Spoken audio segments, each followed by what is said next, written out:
আসসালামু আলাইকুম খুদে সমাজকর্মীরা, তোমাদের সবাইকে স্বাগত সমাজকর্ম দ্বিতীয় পত্রের আরও একটি ক্লাসে। কি অবস্থা তোমাদের, কেমন আছো?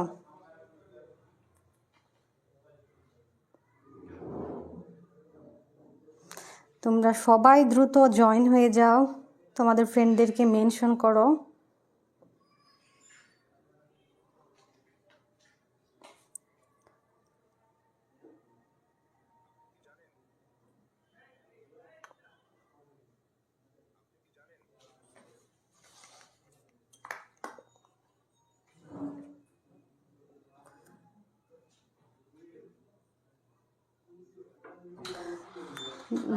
বনিয়ামিনের লাইভ হচ্ছে, চলো শিখিতে। আচ্ছা ঠিক আছে, আমি একটু দেখে নিই আমারটাতে আসে কিনা। হ্যাঁ আসছে।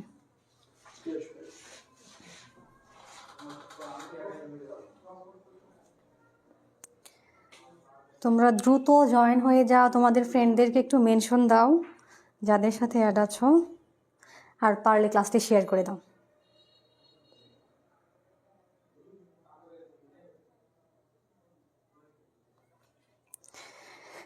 ইমা ইসলাম ওয়ালাইকুম আসসালাম, ফারিয়াদ জাহান ওয়ালাইকুম আসসালাম, সবার পক্ষ থেকে ওয়ালাইকুম আসসালাম। আলহামদুলিল্লাহ আমি ভালো আছি, তোমরা কেমন আছো জানাও। আর পড়াশোনা কেমন চলছে, ঠিকঠাক? রেগুলার কত ঘন্টা পড়াশোনা করছো আমাকে কমেন্ট করে জানাও।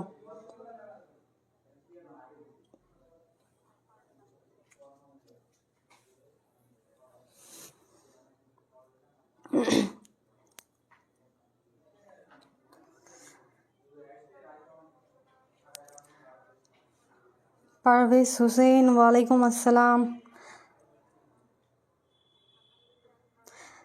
আলহামদুলিল্লাহ আমি অনেক ভালো আছি।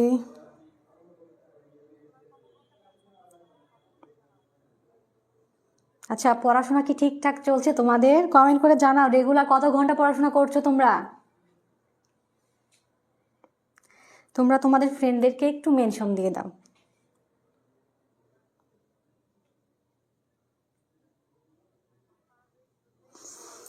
নিপা কুন্ডু আলহামদুলিল্লাহ আমি অনেক ভালো আছি, তুমি কেমন আছো?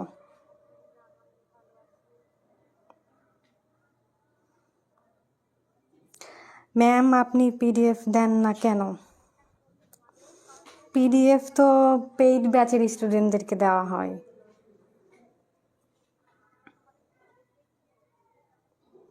আফিয়া ফারজানা ওয়ালাইকুম আসসালাম, আলহামদুলিল্লাহ ভালো আছি, তুমি কেমন আছো? আচ্ছা তাহলে আমি ক্লাসটি শুরু করে দেই।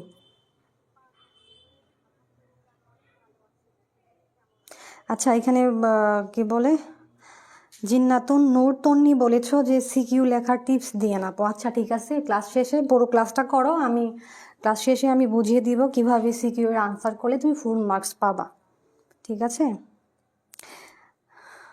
আচ্ছা ঠিক আছে, তাহলে আমি ক্লাসটা শুরু করে দিই। আজকে আমরা দ্বিতীয় পত্রের তৃতীয় অধ্যায় নিয়ে আলোচনা করব। সম্পূর্ণটা হয়তো সম্ভব হবে না, আমরা যতটুকু পারি চেষ্টা করব। আচ্ছা ঠিক আছে, দেখো আজকে আমাদের আলোচনা হচ্ছে সামাজিক সমস্যা সমাধানে সমাজকর্মের অনুশীলন, অর্থাৎ যে আমাদের সর্বপ্রথম আলোচনার বিষয় থাকবে মানে সামাজিক সমস্যাটা। তো দেখো আজকে আমরা কি নিয়ে আলোচনা করি। এই অধ্যায়টা অনেক সহজ, প্লাস এখান থেকে এমসিকিউ সিকিউ সব কিছুর জন্য অনেক কমন। তোমরা পুরো ক্লাসটা ভালোভাবে মনোযোগ সহকারে দেখো, অনেক কিছু শিখতে পারবে। আর পুরো স্লাইডটা একটা সাজেশন হিসেবে ধরে নাও, কারণ এখানে ইম্পর্টেন্ট কথা আলোচনা করা হবে। সেই সাথে তুমি সৃজনশীল গ নাম্বারে কীভাবে প্রশ্ন আনসার করবা, কোথায় থেকে এমসিকিউ কোথায় থেকে সিকিউ আসবে, আমি সব কিছুই বলে দেব। তাহলে আচ্ছা, সামাজিক সমস্যাটা যখন আমরা পড়ি যে সামাজিক সমস্যাটা, তখন কোন বিষয়টা আসে? যে এখানে তো সামাজিক আছে, সাথে সমস্যা আছে, তার মানে সামাজিক জিনিসটার সাথে সমাজ সম্পর্ক, সমাজে বসবাসরত মানুষের সম্পর্ক। আর সমস্যা মানেই তো এমন একটা পরিস্থিতি, এমন একটা অবস্থা যেটা হয়তো বা সমাজের স্বাভাবিক জীবনযাপনের জন্য বিঘ্ন ঘটায়, ব্যাহত হয়, স্বাভাবিক জীবনযাপন মানুষ করতে পারে না, এরকমটাই তো হতে পারে, তাই না? যে সামাজিক সমস্যা। তাহলে আমরা যদি স্কলারের, তাহলে আমরা যদি নিজের ভাষায় বলতে যাই যে সামাজিক সমস্যাটা কি, তাহলে সামাজিক সমস্যাটা হবে যে সমাজে একটা সমস্যা, একটা এমন একটা অবাঞ্ছিত পরিস্থিতি সমাজ থেকে সৃষ্টি হবে এবং সমাজে বসবাসরত মানুষেরই পরে আবার কি এর নেতিবাচক প্রভাব পড়বে, সেটাই হবে সামাজিক সমস্যা। এখন প্রত্যেকটা বিষয় পড়ার আগে আমরা নিজের ভাষায় নিজের মতো করে বুঝবো, তারপর আমরা স্মার্ট ওয়েতে লেখার জন্য একটা স্কলারের ডেফিনেশন দেব, যাতে করে আমাদের নাম্বারটা কাটার কোনো চান্স না থাকে। তাহলে দেখো, আমরা যদি একজন স্কলারের ডেফিনেশন দেই, এখানে রবার্ট এল বার্কারের একটা ডেফিনেশন দিয়েছে উনি। তা উনি কি বলেছেন যে তার সোশ্যাল ওয়ার্ক, দেখো এখানে এমসিকিউ পাবা, সিকিউ এর ক নাম্বারের প্রশ্ন পাবা, যে রবার্ট এল বার্কার কি বলেছে। রবার্ট এল বার্কার তার সোশ্যাল ওয়ার্ক ডিকশনারি, তার সোশ্যাল ওয়ার্ক ডিকশনারি একটা গ্রন্থ, তার মানে এই গ্রন্থের লেখক রবার্ট এল বার্কার। তিনি বলেছেন সামাজিক সমস্যা এমন এক অবস্থা যা সমাজের মানুষকে সামাজিক যে মূল্যবোধ আছে সেই সামাজিক মূল্যবোধ এবং প্রথার পরিপন্থী কাজের দিকে ধাবিত করে। এখন প্রথা কি বা সামাজিক মূল্যবোধটা কি, এগুলো আমাকে বুঝতে হবে। এখন সামাজিক মূল্যবোধ হচ্ছে এমন একটা মানদণ্ড যেটার মাধ্যমে আমরা কি করতে পারি, ভালো মন্দ এগুলোকে যাচাই করতে পারি, ভালো মন্দের দিক আমাদের আচরণকে প্রভাবিত করে, সেটাই মূল্যবোধ। এখন যেহেতু এখানে সামাজিক মূল্যবোধ বলেছে, তার মানে অবশ্যই সমাজের কিছু সমাজের মূল্যবোধ রয়েছে, মানে এখন কোনটা অন্যায় কোনটা ন্যায় সেই বিষয়গুলোকে কি করে নির্দেশ করে সামাজিক মূল্যবোধ। আর প্রথা হচ্ছে এমন একটা কি বলে নিয়ম যেটা সমাজে অনেক দিন ধরে চলছে, সমাজের মানুষ স্বীকৃত, সেটাই হচ্ছে প্রথা। সেই প্রথার পরিপন্থী যে কাজের দিকে ধাবিত করে এবং আবেগীয় এবং অর্থনৈতিক দুর্দশা সৃষ্টি করে, সেটাই সামাজিক সমস্যা। তাহলে এমন একটা পরিস্থিতি সৃষ্টি করবে যেটা স্বাভাবিক জীবনযাপনে মানুষকে কি করবে, বিঘ্ন করবে, ব্যাহত করবে, সেটাই আমাদের সামাজিক সমস্যা। আচ্ছা রূপামণি, তুমি ক্লাস করো, তুমি অনেক কিছু শিখতে পারবা। হ্যাঁ, তাহলে সামাজিক সমস্যাটা কি, যে সামাজিক সমস্যা যখন আমরা বইয়ের ভাষায় বলবো তখন চেষ্টা করব একটা স্কলারের ডেফিনেশন দেওয়ার। তাহলে সামাজিক সমস্যা এমন এক অবস্থা যা সমাজের মানুষকে সামাজিক মূল্যবোধ ও প্রথার পরিপন্থী, পরিপন্থী হচ্ছে বিপরীত, পরিপন্থী শব্দের মানে কি, বিপরীত, বিপরীত।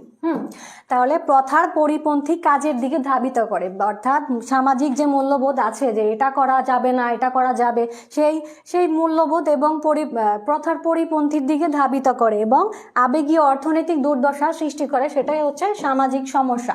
এখন সামাজিক সমস্যা নিয়ে কারো সমস্যা থাকলে আমাকে জানাও, যে আমি বুঝতে পারিনি সামাজিক সমস্যা কি। আশা করি এই কনসেপ্টটা তোমাদের মাথায় একদম ঢুকে গেছে। আচ্ছা আপু, আয়েশা সিদ্দিকা আপু আরেকবার বলে। আচ্ছা তুমি হয়তো লেট করে আসছো। সামাজিক সমস্যা বলতে আমরা, দেখো এখানে সামাজিক সমস্যা দুইটা জিনিসকে আমরা আলাদাভাবে দেখব।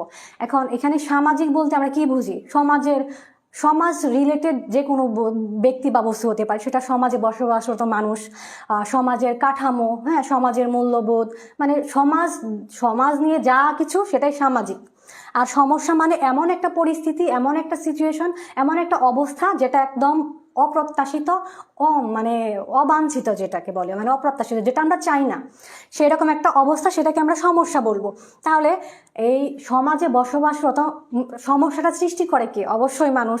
তাহলে সমাজে বসবাসরত মানুষ যখন সমাজে এমন একটা অবস্থা সৃষ্টি করে যে অবস্থার কারণে সমাজের স্বাভাবিক জীবনযাত্রা, সমাজের স্বাভাবিক মূল্যবোধগুলো নষ্ট হয়ে যায়, প্রথার পরিপন্থীর দিকে ধাবিত হয়, তখন সেটা কি বলবো আমরা, সামাজিক সমস্যা বলবো। এখন বলো ক্লিয়ার হয়েছে কিনা। হ্যাঁ প্রথা রীতিনীতি, হ্যাঁ প্রথা রীতিনীতি কিন্তু সেগুলো সমাজে অনেক দিন ধরে চলে আসছে, সেগুলো সমাজে অনেক দিন ধরে চলতেছে, সেই প্রাচীন আমল থেকে যেগুলো মানুষ স্বীকৃতি দিয়েছে, যেগুলো নিয়ে কোনো সমস্যা নেই, সেটাই প্রথা। তাহলে আমি আশা করি যে সামাজিক সমস্যা জিনিসটা কি, বিষয়টা কি তোমরা বুঝতে পেরেছো। আর এখান থেকে আমি বারবার বলি যে আমি যখন পড়াবো তখন বলে দিব এটা এমসিকিউ এর জন্য ইম্পর্টেন্ট, বা এখান থেকে এরকম করে এমসিকিউ আসবে। আর সামাজিক সমস্যা যখন সৃজনশীল ক বা ক্ষয় আসবে, যে সামাজিক সমস্যা বলতে কি বুঝো, সামাজিক সমস্যা কি, তখন আমরা এরকম করে একটা ডেফিনেশন দিয়ে দিব, ঠিক আছে। তারপর দেখো এখন সামাজিক সমস্যাটা কিভাবে তৈরি হলো, মানে এটার মানে কতগুলো শব্দের সমন্বয়, সেটা নিয়ে আমি একটু আলোচনা করবো। এগুলো এমসিকিউ এর জন্য বেশি ইম্পর্টেন্ট, মনে রাখবা। দেখো এখানে সামাজিক সমস্যা শব্দটি সামাজিক এবং সমস্যা প্রত্যয় যুগে গঠিত, অর্থাৎ এখানে সামাজিক বলতে কি বোঝানো হয়েছে, মানে সামাজিক প্রত্যয় দ্বারা আমরা কি বুঝি? সামাজিক প্রত্যয় দ্বারা আমরা বুঝবো সমাজ সম্পর্কিত যতগুলো বিষয় আছে, আমি এটা আগেও বলেছি যে সমাজ সম্পর্কিত যতগুলো বিষয় থাকবে সেটাই সামাজিক। তাহলে এখানে দেখো সমস্যা আবার সেটা হতে পারে সমাজের কাঠামো, সমাজে বসবাসরত মানুষ, সামাজিক মূল্যবোধ ইত্যাদি বিষয়। আবার এখানে সমস্যা প্রত্যয় দ্বারা সাধারণভাবে অবাঞ্ছিত, যেটা আমরা চাই না, মানে অপ্রত্যাশিত যেটা, সেটা দ্বন্দ্বপূর্ণ, অসম এবং জটিল অপ্রত্যাশিত অবস্থাকে বোঝানো হয়। আবার এখানে দেখো আমরা জানি যে সামাজিক সমস্যা এটার ইংরেজি শব্দ সোশ্যাল প্রবলেম। এখন সেই সোশ্যাল প্রবলেমটা দেখো, সোশ্যাল প্রবলেমটা সামাজিক সমস্যার ইংরেজি শব্দ। এখন এই প্রবলেম শব্দটা আবার কই থেকে আসছে? প্রবলেম শব্দটা গ্রিক শব্দ প্রবলেমা থেকে এসেছে। প্রবলেমা, এটা একটু ইম্পর্টেন্ট, তোমরা একটু খেয়াল রাখো। প্রবলেমা থেকে এসেছে, যার অর্থ অবাঞ্ছিত পরিস্থিতি। ক্লিয়ার কিনা আমাকে জানাও। প্রবলেম শব্দটা এসেছে গ্রিক শব্দ, যার অর্থ কি? অবাঞ্ছিত পরিস্থিতি। প্রবলেমা, এই প্রবলেমা শব্দের অর্থ অবাঞ্ছিত পরিস্থিতি। এখন আমাদের সমাজের সমস্যাটা কিভাবে তৈরি হয়? সমাজে বসবাসরত মানুষ, তারপরে সেই মানুষ কি করে? সমস্যার সৃষ্টি করে। আবার যখন সমস্যাটা হয় তখন সেটার জন্য আমরা আবার সমাধান খুঁজি। অর্থাৎ মানুষ, সমস্যা, সমাধান, এই তিনটা প্রত্যয় নিয়ে সামাজিক, মনে করো সমাজে বসবাস করতে, এটা অঙ্গাঙ্গিভাবে জড়িত। এখন সামাজিক সমস্যা মূলত সমাজ দেহ হতেই উদ্ভূত হয়। আমরা জানি যে সমাজে আমরা তো বসবাস করি, সেখানে আমাদের কারণে সমাজে বিশৃঙ্খলা সৃষ্টি হয়, আবার আমরা নিজেরাই সেটা সমাধান খুঁজি। তাহলে যদি বলে সামাজিক সমস্যাটা কোথা থেকে সৃষ্টি হয়েছে, তখন সেটা আমরা বলবো যে সমাজ দেহ থেকেই সৃষ্টি হয়েছে এবং সমাজের মাঝেই এটি বিস্তৃত হয়, আবার সমাজেই অনিষ্ট সাধন করে। যখন আমাদের অনেক অনিষ্ট সাধন করে ফেলে তখন আমরা ভাবি যে না, এটাকে উচ্ছেদ করা উচিত, এর সমাধান বের করা উচিত, কারণ এটা আমাদের জীবনযাত্রাকে বিঘ্ন করছে।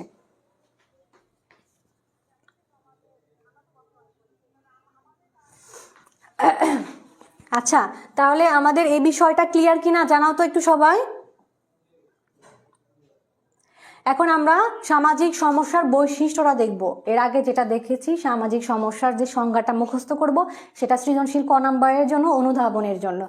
তারপর আমরা কি করব, এখন যে পড়বো সামাজিক সমস্যা, এক্ষেত্রে এগুলো আমরা এমসিকিউ এর জন্য পড়বো, কারণ প্রিভিয়াসে এমসিকিউ এরকম এসেছে যে ধরো কোনো একটা বৈশিষ্ট্য দিয়েছে, বৈশিষ্ট্য 4টা অপশন দিবে, সেখানে যে কোনো একটা বৈশিষ্ট্য থাকবে, তারপর বলবে যে নিচের কোনটি সামাজিক বৈশিষ্ট্য, মানে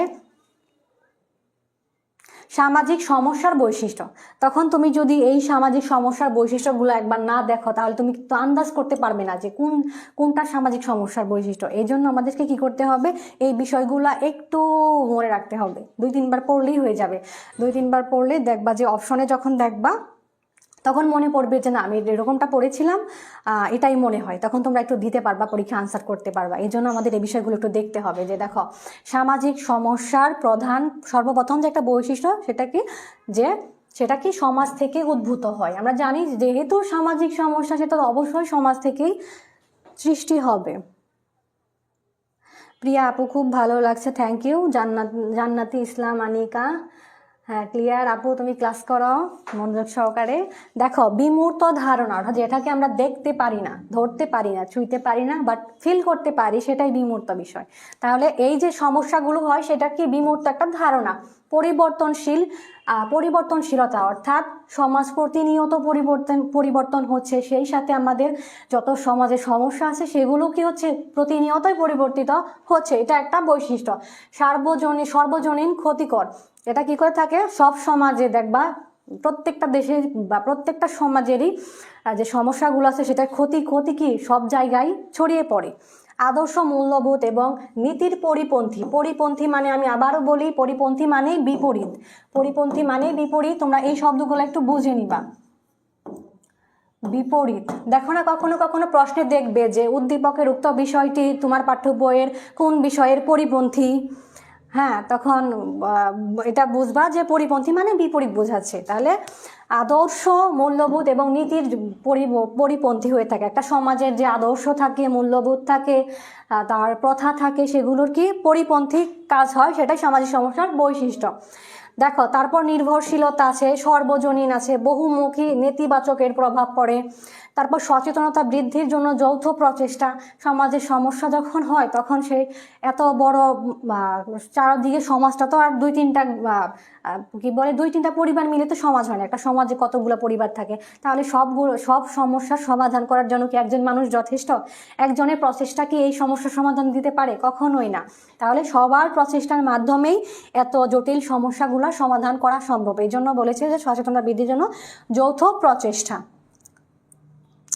তারপর দেখো, এই বিষয়গুলো তোমরা কি করবে আমি বললামই তো এমসিকিউ আকারে থাকবে। কিভাবে? ধরো 4টা অপশন দিল, সেখানে বলল যে সর্বজনীন ক্ষতিকর। তাহলে আমরা জানি যে সামাজিক সমস্যার অন্যতম বৈশিষ্ট্য হচ্ছে সর্বজনীন ক্ষতি করে থাকে এটা। তাহলে আমরা ওই অপশনটা দাগাবো। 10 নম্বরে দেখো, আমি এখানে অনেকগুলো দিয়েছি। পরিমাপযোগ্যতা ক্ষতিকর অবস্থা সৃষ্টি করে, বস্তুগত অবস্তুগত দিক, তারপর সমাধানযোগ্য, স্থায়িত্ব, যৌথ প্রচেষ্টার প্রয়োজনীয়তা। এই বিষয়গুলো তোমরা কি করবা, একটু সুন্দর করে বারবার দেখে নিবা, তাহলে হয়ে যাবে। তাহলে যখন এমসিকিউ আসবে তখন তোমরা পারবা। পিয়াস ইসলাম, কেমন আছেন আপু? আলহামদুলিল্লাহ ভালো আছি। তুমি ক্লাস করো, লেট করে আসছো। তাহলে আমরা আরো গুরুত্বপূর্ণ আলোচনায় চলে যাব। সেটি হচ্ছে বাংলাদেশের আমাদের সমাজের অন্যতম একটি প্রধান সামাজিক সমস্যা, জনসংখ্যার সমস্যা। এই অধ্যায়ে অনেকগুলো সমস্যা আছে, সেটির মধ্যে জনসংখ্যা সমস্যা, তারপর অপুষ্টি সমস্যা, বাল্যবিবাহ সমস্যা, মানে সবগুলোই তো সামাজিক সমস্যা। কারণ এগুলোর কারণেই তো আমাদের সমাজে নেতিবাচক প্রভাব ছড়িয়ে যায়, আমাদের স্বাভাবিক জীবনযাত্রা ব্যাহত হয় ইত্যাদি। তাহলে আমরা জনসংখ্যা সমস্যা নিয়ে আলোচনা করব। আচ্ছা, জনসংখ্যা সমস্যা বলতে আমরা কি বুঝি? যে যখন জনসংখ্যা অনেক বেশি বেড়ে যায়, মানে জনসংখ্যার কারণে আমাদের চলতে ফিরতে খাইতে সব সমস্যা হয়, এজন্যই কি সেটা জনসংখ্যা সমস্যা নাকি অন্য কিছু বিষয়? তাহলে আমরা জানি যে জনসংখ্যা, আমরা যদি একটু গভীরভাবে ভাবি, যে যখন আমাদের দেশে দেখো, আমরা জানি যে একটা কাম্য জনসংখ্যা, অধিক জনসংখ্যা, আবার কম জনসংখ্যা থাকে, তাই না? 3 ধরনের জনসংখ্যা থাকে। আমরা সবসময় চাই যে কাম্য জনসংখ্যা, অর্থাৎ সম্পদের পরিমাণ যতটুকু থাকবে জনসংখ্যা ততটুকু থাকবে, উৎপাদন যতটুকু থাকবে জনসংখ্যা ততটুকু থাকবে। তখন তাহলে সেটাকে কাম্য বা সমানের একটা লেভেলে থাকবে, তাহলে সেটা জনসংখ্যা হিসেবে ঠিক আছে। বাট যখন দেখবো যে সম্পদের থেকে জনসংখ্যাটা বেশি হয়ে যাবে, তখন সেখানে আবার সমস্যা সৃষ্টি হতে থাকবে। কারণ অধিক জনসংখ্যার জন্য প্রয়োজনীয় খাদ্যের অভাব দেখা দিবে, খাদ্যের অভাব সহ যত মৌলিক চাহিদা আছে সব কিছুরই অভাব দেখা দেবে। সেই সাথে যখন আবার দেখবো যে জনসংখ্যা কম হয়ে গেছে, সম্পদ অনেক বেশি, তখন সেই ক্ষেত্রে দেখা যায় যে সম্পদ ভোগ করার মানুষজন নেই, তখন সেই ক্ষেত্রেও সমস্যা। তার মানে আমরা বুঝবো যে জনসংখ্যা সমস্যা হচ্ছে যখন দেখবো যে উৎপাদনের তুলনায়, সম্পদের তুলনায় জনসংখ্যা অনেক বেশি হয়ে গেছে কিংবা কম রয়ে গেছে, তখন সেইটাই জনসংখ্যার সমস্যা। এখন আমরা বইয়ের ভাষায় যদি একটু দেখি, দেখো যে কোনো দেশের জনসংখ্যা প্রাপ্ত সম্পদের তুলনায়, যত সম্পদ আছে সেই প্রাপ্ত সম্পদের তুলনায় কম বা বেশি হলে এবং তা দেশের উন্নতি এবং অগ্রগতিকে ব্যাহত করলে সেটি জনসংখ্যা সমস্যা। ব্যাহত মানে ব্যাঘাত ঘটাবে, বিঘ্ন ঘটালে সেটি কি হবে? জনসংখ্যা সমস্যা হিসেবে বিবেচিত হবে। অর্থাৎ প্রাপ্ত সম্পদের তুলনায় কম হলেও বেশি হলেও, আমরা ভাবি যে হয়তো বা কম হলে সমস্যা নেই, হ্যাঁ ঠিক আছে সমস্যা নেই, কিন্তু ওই ক্ষেত্রেও কিন্তু উন্নয়নটা হবে না। কারণ কথায় বলে না যে রাজার ধন ঝিনই দিয়ে কেটে খেলেও একদিন একটা সময় শেষ হয়। এখন মানুষ আবার নির্দিষ্ট পরিমাণ মানুষ যদি আর সম্পদের পরিমাণ যদি সমান হয়, সবাই যদি অনেক বেশি অ্যাক্টিভ থাকে, কর্মঠ থাকে, কাজকর্ম করে, তাহলেই তো দেশের উন্নয়ন হবে, তাই না? যখন দেখবে যে না আমার তো সম্পদ অনেক আছে, জনসংখ্যা কম, তাহলে কাজ করার কি দরকার, তখন সেই ক্ষেত্রে মানুষজন বসে থাকবে। তাহলে দেখা যাবে যে একটা সময় সম্পদ ফুরিয়ে গেছে কিন্তু মানুষ তো ঠিকই আছে, বা জনসংখ্যা তখন আবার বেড়ে গেছে, বিষয়টা এইরকম। তাহলে কম জনসংখ্যাও থাকা যাবে না, আবার বেশি থাকাও যাবে না, ব্যালেন্স থাকতে হবে। তাহলে আমরা যদি বলি জনসংখ্যার সমস্যা কি, তাহলে কি ডেফিনেশন দেব? যে কোনো দেশের জনসংখ্যা প্রাপ্ত সম্পদের তুলনায় কম বা বেশি হলে এবং তা দেশের উন্নতি এবং অগ্রগতিকে ব্যাহত করলে সেটি জনসংখ্যার সমস্যা হিসেবে বিবেচিত হবে। তারপর দেখো, যদি জনসংখ্যা দেশের প্রাপ্ত সম্পদ এবং সম্ভাব্য প্রাপ্ত যে সম্পদটা রয়েছে এবং সম্ভাব্য সম্পদের তুলনায় বেশি হয়, তখন আমরা আবার সেটাকে জনাধিক্য বলবো, জনাধিক্য সমস্যা বলবো। কি হচ্ছে না?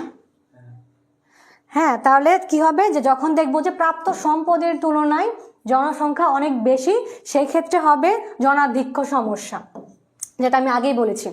তারপর দেখো প্রখ্যাত অর্থনীতিবিদ, এটা একটু মনে রাখবা এমসিকিউ এর জন্য, যে প্রখ্যাত অর্থনীতিবিদ ম্যালথাস কি বলেছে, তার বিখ্যাত যে গ্রন্থ এই গ্রন্থের নামটা একটু মুখস্থ করবা, কারণ দেখা যায় অনেক ক্ষেত্রে আসে যে এই গ্রন্থটি কার, তখন সেই ক্ষেত্রে আমার যে গ্রন্থের রাইটার, সেই রাইটার নামটা আমাকে মুখস্থ করতে হয়। তাহলে কি ম্যালথাস একটি গ্রন্থ, an essay on the principal of population.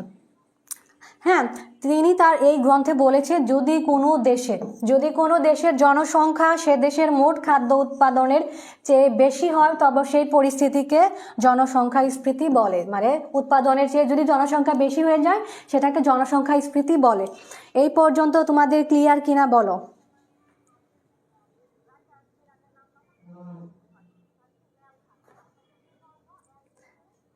মহিমা আক্তার কেয়া, পড়তে বসো। আচ্ছা, তারপর দেখি জনসংখ্যার সমস্যা, আমরা জনসংখ্যার সমস্যাটা কি সেটা জানলাম। এখন দেখবো আমরা বাংলাদেশের জনসংখ্যা সমস্যার জন্য দায়ী কারণগুলো, যেসব কারণ রয়েছে, যেসব কারণের জন্য আমাদের জনসংখ্যা সমস্যাটা হয়ে থাকে, সেই কারণগুলো আমরা নিয়ে এখন আলোচনা করব। আচ্ছা, এই পর্যন্ত কারো কোনো সমস্যা আছে কিনা আমাকে বলো, তাহলে আমি আবার বলবো যে জনসংখ্যা সামাজিক সমস্যার মধ্যে অন্যতম হচ্ছে জনসংখ্যা সমস্যা, সেটা নিয়ে আমরা আলোচনা করছি।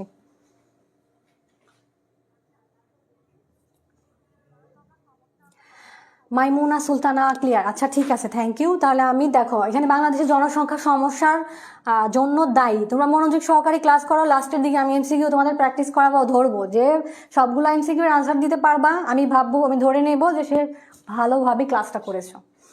আচ্ছা দেখো, এখানে বাংলাদেশের জনসংখ্যা সমস্যার জন্য দায়ী কারণগুলো, যেসব কারণগুলো দায়ী রয়েছে জনসংখ্যার এই সমস্যার জন্য, তার মধ্যে সেটাকে 3 ভাগে ভাগ করা হয়। এটা আমরা এমসিকিউ হিসেবে নিলাম যে বাংলাদেশ জনসংখ্যার সমস্যার জন্য দায়ী কারণগুলো কয়টি, তাহলে সেক্ষেত্রে 3টি, এটা এমসিকিউ। এখন প্রাকৃতিক কারণ আছে, সামাজিক এবং সাংস্কৃতিক কারণ আছে, অর্থনৈতিক কারণ আছে। এখন প্রাকৃতিক কারণটা কি, মানে প্রাকৃতিক কারণটাকে আমরা কি বুঝবো? দেখো, বাংলাদেশের ভৌগোলিক অবস্থানগত দিক থেকে এখানে বসবাসরত যত ছেলে মেয়ে আছে, এরা মানে অল্প বয়সে দেখা যায় যে বাবা মা হওয়ার অ্যাবিলিটি তাদের মধ্যে হয়ে যায়, এটা ন্যাচারালি, বুঝছো? তো এই কারণে দেখা যায় প্রাকৃতিকগতভাবে ওদেরকে হয়তো আগেই বিয়ে দিয়ে দেয়, যার কারণে আমাদের দেশের জনসংখ্যাটা অনেক বেড়ে যায়। তারপর দেখো সামাজিক এবং সাংস্কৃতিক কারণ, দেখবা এখনো গ্রাম অঞ্চলে মেয়েদের যখন 6-7 উঠে যায় বা 9-10 ওই অবস্থাতেই তাদেরকে বিয়ে দিয়ে দেয়। তো এই যে সামাজিক বা সাংস্কৃতিক যে একটা কারণ আছে, ওনাদের মনের একটা ধারণা যে না, মেয়েদের এত পড়াশোনা করার কি দরকার, তাদেরকে আগেই বিয়ে দিয়ে দেয়। তাহলে সেই ক্ষেত্রেও দেখা যায় যে তারা অল্প বয়সে মা হয়ে যায়, জনসংখ্যা বেড়ে যায়। তারপর অর্থনৈতিক আরেকটি কারণ আছে, যেটা হচ্ছে নারীরা দেখা যায় যে যদিও এখন তুলনামূলকভাবে মেয়েরা বিভিন্ন প্রফেশনে যাচ্ছে, চাকরি বাকরি করছে, আগে তোদের সেরকমটা ছিল না। তো তখন কি হতো, নারীরা গৃহিণী হিসেবে রান্না বান্না করতো, বাড়িতে থাকতো, তারা অবসর সময় কাটাতো। তখন তাদের ছেলে মেয়ে ওই সময়টাতে তারা অনেক বেশি অবসর থাকতো, যার কারণে তারা চাইতো যে তাদের বাচ্চা কাচ্চা হোক, সমস্যা নয়, সেগুলোকে তারা মানুষ করবে। সেই ক্ষেত্রে কি হতো যে জনসংখ্যাটা বেড়ে যেত। কিন্তু এই অর্থনৈতিক তারা যদি বিভিন্ন প্রফেশনে জয়েন করে, তাহলে দেখা যাবে যে সংসার প্লাস চাকরি সামাল দিয়ে আবার বাচ্চা কাচ্চা সামাল দেওয়াটা কষ্ট। সেক্ষেত্রে তারা একটা বা দুইটার বেশি বাচ্চা নিবে না। তাহলে এইটা একটা অর্থনৈতিক কারণ। তাহলে এই 3টি কারণের বাংলাদেশের জনসংখ্যা সমস্যাকে দায়ী করা হয়। বিষয়টি ক্লিয়ার কিনা আমাকে জানাও।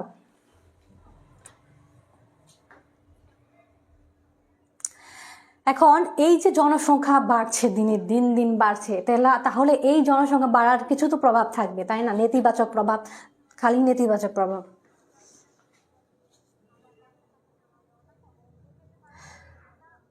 আচ্ছা, ক্লিয়ার কিনা আমাকে জানাও। আচ্ছা, ক্লিয়ার ক্লিয়ার ক্লিয়ার। সামি বলেছ, সুমাইয়া ইসলাম সামি, ক্লিয়ার। আচ্ছা, থ্যাংক ইউ। তাহলে আমরা এখন আলোচনা করব বাংলাদেশের জনসংখ্যা সমস্যার প্রভাব, মানে এর ফলে কি কি সমস্যা, এর ফলে কি কি সমস্যাটা হচ্ছে। দেখো, এখন অধিক জনসংখ্যা হলে আমরা জানি, সে ছোটবেলা থেকেই পড়ে আসছি যে জনসংখ্যা মানেই সমস্যা, অধিক জনসংখ্যা মানেই সমস্যা। তাহলে সর্বপ্রথম যে বিষয়টা হয়, এই বিষয়গুলো আমরা সৃজনশীল গ এবং গর জন্য পড়ব। এখন অনেকের প্রশ্ন যে আপু এখান থেকে কিভাবে সৃজনশীল আসবে, আমি তো আগেই বলে দিয়েছি যে কোনটা কর জন্য, কোনটা খর জন্য, কোনটা এমসিকিউ এর জন্য। এখন আমি যে বিষয়টা পড়াবো এটা সৃজনশীল গ এবং ঘ এর জন্য, তোমরা একটু একটু মনোযোগী হও। আর আমি এখানে যেভাবে স্লাইডটি সাজিয়েছি একদম হুবহু গ এবং ঘ এর জন্য পারফেক্ট একটা আনসার। তোমরা জাস্ট এইটাই তুলে ধরবা খাতাতে, তাতেই হয়ে যাবে। আর পরীক্ষাতে যেমন বাংলাদেশের জনসংখ্যা সমস্যার প্রভাবটা তোমাকে একটু বুঝে নিতে হবে প্রশ্ন কি বলেছে। যখন দেখবে উদ্দীপকে জনসংখ্যার কথা বুঝিয়েছে যে বাংলাদেশের এমন মানে এখন আমরা তো সামাজিক সমস্যা অনেক, এখানে জনসংখ্যার সমস্যা পড়বো, মাদক সমস্যা, মাদকাসক্তি বিষয় পড়বো, তাছাড়া বাল্যবিবাহ আছে, যৌতুক আছে, অনেক সামাজিক সমস্যা। এখন তুমি যদি উদ্দীপকটা পড়ে বুঝতে পারো যে উক্ত বিষয়টিকে সামাজিক সমস্যা বলেছে, তখন সৃজনশীল গ বা ঘ নাম্বার প্রশ্ন করবে যে উক্ত সমস্যার প্রভাবটা কি। উক্ত সমস্যার প্রভাবটা তুমি বিশ্লেষণ করো বা ব্যাখ্যা করো, বুঝিয়ে বলো, যত যাই বলুক না কেন। তাহলে উক্ত সমস্যা কি, তার মানে উক্ত সমস্যা জনসংখ্যার সমস্যা, তাহলে সেই সমস্যার প্রভাবটা আমাকে লিখতে হবে। কিভাবে লিখতে হবে, যে প্যাটার্নে লিখতে হবে সেই প্যাটার্নটা আমি এখানে সাজিয়ে দিয়েছি। তুমি দুইবার পড়লেই তোমার মাথায় ভালো করে সেট হয়ে যাবে, তুমি পরীক্ষায় আনসার করতে পারবা। তাহলে দেখো, মৌলিক চাহিদা পূরণে ব্যর্থতা হয়। মৌলিক চাহিদা কয়টি আমাদের? আমরা জানি বাংলাদেশ সংবিধানে 7টি মৌলিক অধিকারের বা মৌলিক চাহিদার কথা বলেছে। তাহলে সেই চাহিদা পূরণে ব্যর্থ হবে। কেন হবে? অধিক জনসংখ্যার কারণে। কারণ আমরা জানি যে অধিক জনসংখ্যার প্রয়োজন মেটানোর জন্য আমাদের পর্যাপ্ত পরিমাণ সম্পদ নেই, তাহলে তাদের মৌলিক চাহিদাগুলো পূরণে ব্যর্থ হবে। তাহলে অন্যতম প্রভাব কি? মৌলিক চাহিদা পূরণ। পারিবারিক ভাঙন ও বিশৃঙ্খলার সৃষ্টি হয়। দেখা যায় যে দেখো, অধিক জনসংখ্যার জন্য মৌলিক চাহিদা কি করতে পারে না, পূরণে অপূর্ণতা সৃষ্টি হয়, যার কারণে দেখা যায় যে স্বামী স্ত্রীর ডিভোর্স হয়ে যায়, অনেক সন্তান এদের ভরণ পোষণ করতে পারতেছে না, এরকম বিষয় হয়ে যায়। তখন বিবাহ ভাঙ্গন হয়ে যায়, বিবাহ বিচ্ছেদ, বিশৃঙ্খলা, কত কিছু সৃষ্টি হয়। তো এইভাবে পয়েন্ট আকারে তোমরা আনসার করে দিবা, তাহলেই হয়ে যাবে। দেখো, সামাজিক বিশৃঙ্খলা সৃষ্টি হয়, অর্থনৈতিক অনগ্রসরতা, মানে অর্থনৈতিক দিক দিয়ে কি করতে পারবে না, তারা আগাতে পারবে না অধিক জনসংখ্যার কারণে। দেখো, সামাজিক যে বিশৃঙ্খলা, জনসংখ্যা বৃদ্ধি একদিকে যেমন পারিবারিক বিশৃঙ্খলা সৃষ্টি করে, অন্যদিকে এই সমস্যাটা আবার সামাজিক সমস্যা সৃষ্টি করে, হতাশা, ব্যর্থতা, কত ধরনের অশান্তি, এগুলা করে থাকে। তারপর দেখো, অর্থনৈতিক অনগ্রসরতা, মানে সামনের দিকে উন্নয়নের দিকে আগাবে না অর্থনীতিটা। তাহলে অধিক জনসংখ্যা আবাদি জমির উপর একদিকে যেমন বসতি, যখন অধিক জনসংখ্যা হবে তখন দেখা যাবে যে মানুষ থাকার জায়গা পাচ্ছে না। তখন যে জমিটা আমাদের চাষ করে আমরা মৌলিক চাহিদা মানে আমাদের খাদ্যের চাহিদাটা পূরণ করতাম, তখন সেদিকে আর আমাদের খেয়াল থাকবে না, কারণ আমাদের বসত ভিটা লাগবে। দেখা যাচ্ছে যে অমুক ভাইয়ের 3 ছেলে, অমুক ভাইয়ের 2 ছেলে, তো যখন এগুলো আবার সেপারেট হবে, তাদের তো আলাদা করে ঘর বাড়ি করতে হবে। তখন ওই যে জমিতে আমাদের ফসল ফলানো লাগতো সেই জমিতে আমরা বসত ভিটা করতেছি। তাহলে এইভাবে যে এত জনসংখ্যা বাড়তেছে, তাহলে আমাদের উৎপাদনের পরিমাণটা কমে যাবে। তাহলে এক্ষেত্রে অর্থনীতিটা কি অগ্রসর হবে না। এখন 5 নম্বরে দেখো, উন্নয়নের অন্তরায়। অন্তরায় মানে কি?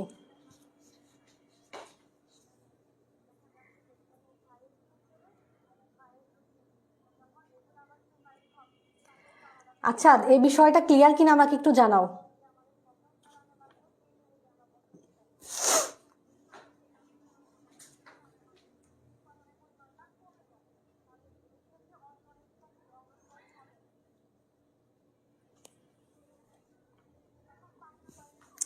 আচ্ছা, তারপর দেখো, উন্নয়নের অন্তরায়। অন্তরায় মানে কি আমাকে একটু বলো তো, অন্তরায় মানে কি?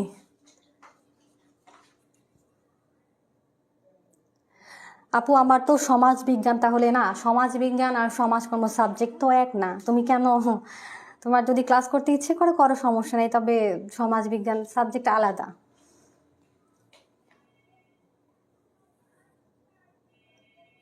আচ্ছা, জাফর সাদিক বলেছ যে ক্লিয়ার। আচ্ছা, অন্তরায় মানে বাধা। হ্যাঁ, অন্তরায় মানে বাধা।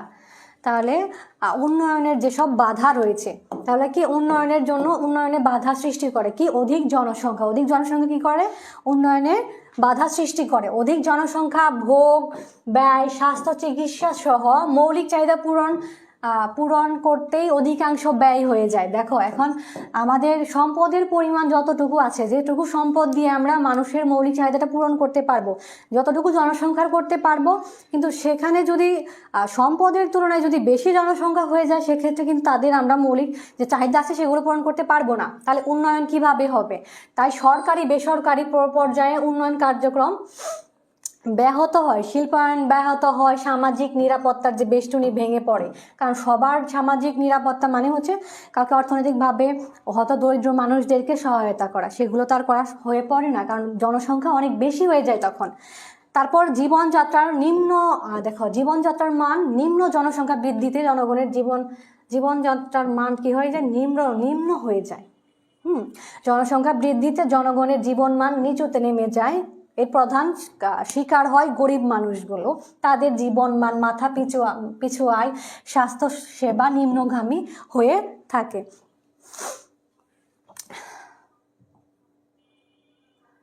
আচ্ছা, এইটুকু ছিল আমাদের জনসংখ্যা সমস্যার প্রভাব।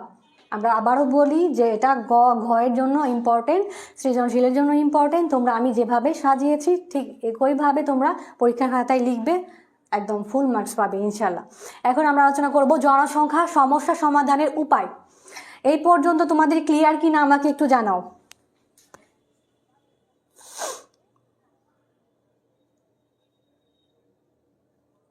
আচ্ছা, এই পর্যন্ত ক্লিয়ার কিনা আমাকে জানাও।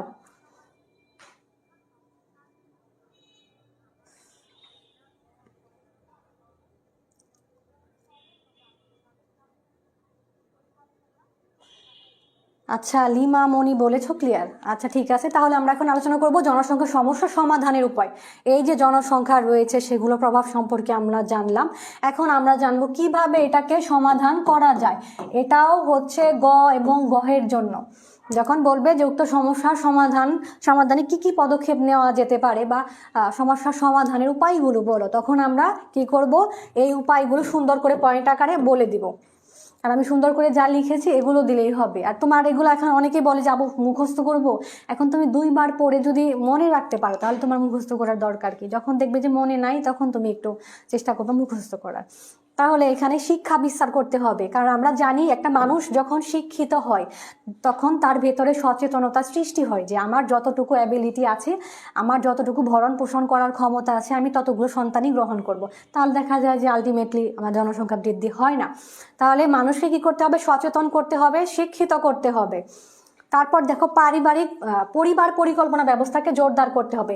পরিবার পরিকল্পনা জোরদারের মাধ্যমে মানুষকে বোঝাতে হবে 2টি সন্তান যথেষ্ট নয়, 2টি সন্তান যথেষ্ট, একটি হলেই কি ভালো হয়। এরকম যে সচেতনতামূলক বিভিন্ন যে আলোচনা সভা সেমিনার হয়ে থাকে, সেই ব্যবস্থাগুলোকে আরও বেশি জোরদারকরণ করতে হবে। সেগুলোকে কি করতে হবে? আরও জোরদার করতে হবে। পরিবার পরিকল্পনাকে আবার জনগণের কাছে, সুবিধা বঞ্চিত মানুষ যারা আছে, অসহায় মানুষ আছে, তাদের কাছে সহজলভ্য করতে হবে। অত বেশি কি দাম রাখা যাবে না, তাহলে দেখা যাবে যে তারা কি করবে না, ওদিকে কোনো আগ্রহ দেখাবে না। তারপর দেখো কৃষি এবং শিল্পের উন্নয়ন। এখন কৃষি এবং শিল্পের উন্নয়ন করতে হবে। এখন সেক্ষেত্রে কৃষি শিল্পের উন্নয়ন করতে গেলে কি করতে হবে? সরকারকে অবশ্যই এমন ব্যবস্থা গ্রহণ করতে হবে, সনাতন পদ্ধতি যেগুলো আছে সেগুলো বাদ দিয়ে নতুন পদ্ধতিগুলো নতুন পদ্ধতি সৃষ্টি করতে হবে বা জনগণের মাধ্যমে ছড়িয়ে দিতে হবে, যাতে তারা আরও বেশি উৎপাদন করতে পারে। সেক্ষেত্রে অধিক জনসংখ্যা হলেও যেন তাদের ভরণ পোষণ করতে পারে। তাহলে কৃষি ও শিল্পের উন্নয়নও করতে হবে। নারীর ক্ষমতা এবং মহিলাদের কর্মসংস্থান, এটা অনেক গুরুত্বপূর্ণ একটা উপায় হতে পারে, পদক্ষেপ হতে পারে। কারণ আমরা জানি নারীরা যদি কাজকর্ম করে, কারণ সেক্ষেত্রে দেখা যাবে যে একসাথে ফ্যামিলি, চাকরি সামলিয়ে বাচ্চা সামলানো অনেকটা টাফ হয়ে যায়। সেক্ষেত্রে তারা জনসংখ্যা, সেক্ষেত্রে বাচ্চা কাচ্চা তারা কম নিতে চায়। তাহলে জনসংখ্যা আলটিমেটলি কমে যাবে। আর নারীর ক্ষমতায়ন মানে হচ্ছে নারী, একটা মহিলা, একটা মেয়ে তার নিজের যতটুকু মেধা আছে, যে সে নিজে যতটুকু করতে পারে, একজন পুরুষের পাশাপাশি পুরুষকে যে সুবিধাটা দেওয়া হচ্ছে সেই সমান সুবিধাটা একটা মহিলা পাবে নিজের মেধা দিয়ে কোনো একটা কাজ করবে, সেটাই নারীর ক্ষমতায়ন। এখন সেই নারীর ক্ষমতায়ন এবং মহিলাদের কর্মসংস্থানের ব্যবস্থা করতে হবে। মেয়েদের শিক্ষার ব্যবস্থা করা হলে তাতে তাদের ক্ষমতায়নে সহায়ক ভূমিকা রাখে। এছাড়া মহিলাদের মাঝে যারা কর্মজীবী তাদের অধিক সন্তান নেওয়ার প্রবণতা অনেক কম, কারণ তারা একসাথে ঘর সামলানো সেই সাথে চাকরি করা অনেক টাফ হয়ে যায়। সেক্ষেত্রে দেখা যায় যে তারা সন্তান কম নিতে চায়। তাহলে আমাদের এটা অন্যতম একটা উপায় জনসংখ্যা কমানো। বাল্য বিবাহ কি করতে হবে? রোধ করতে হবে। বহু বিবাহ, একজন মানুষ অনেকগুলো বিয়ে করে, সেটাও কি রোধ করতে হবে, তাহলে আমাদের জনসংখ্যা কমবে। এখন আমরা পড়ব বাংলাদেশের জনসংখ্যা সমস্যা মোকাবেলায় সমাজকর্মীর কি ভূমিকা রয়েছে। আপু, আমি যদি মেইন বই না পড়ে শুধু এমসিকিউ আর সিকিউ পড়ি তাহলে কি A+ পাওয়া যাবে? শোনো, একটা কথা বলি, তুমি যদি এমসিকিউ 100-এ 100 প্রিপারেশন পেতে চাও তাহলে আমি বলবো যে তুমি গাইড টাইড বাদ দিয়ে একদম মেইন বইয়ের প্রত্যেকটা লাইন তুমি মার্ক করে পড়ো। কারণ গাইড কোথা থেকে, গাইডে যে প্রশ্নগুলো আসে সেগুলো কই থেকে আসে? অবশ্যই সেগুলো বই থেকে। তুমি যদি একটা বইয়ের প্রথম থেকে শেষ পাতা পর্যন্ত তোমার একটা ভালো ধারণা থাকে, তুমি গাইড মানে তো সহায়ক, তুমি ওখান থেকে ধারণা নিবা কোন ধরনের প্রশ্ন আসে, কোথা থেকে আসে, কিভাবে আসে, আর মেইন ফোকাস করবা বই, তাহলে তুমি ভালো রেজাল্ট করতে পারবা। তাহলে তুমি এমসিকিউ অন্তত ভালো করতে পারবা। আর সিকিউ এর জন্য যদি বলি তাহলে যে এখানে আমি যেরকম স্লাইড বানিয়ে দিয়েছি, সিকিউ এর জন্য স্লাইডে 100% হয়ে যাবে, কিন্তু এমসিকিউ এর জন্য আমাদেরকে একটু বেশি পড়তে হবে। হ্যাঁ, এই পেজে সমাজবিজ্ঞান ক্লাস হয়। আচ্ছা, এই পর্যন্ত ক্লিয়ার কিনা আমাকে বলো। বাংলাদেশের জনসংখ্যা সমস্যা মোকাবেলায় আমি যে এখন সমাজকর্মীর ভূমিকা পড়াবো। আপু, আজকে কি লাস্ট ক্লাস? হ্যাঁ, মনে হচ্ছে তো তাই। আচ্ছা, এই পর্যন্ত ক্লিয়ার কিনা আমাকে একটু জানাও দ্রুত। হ্যাঁ,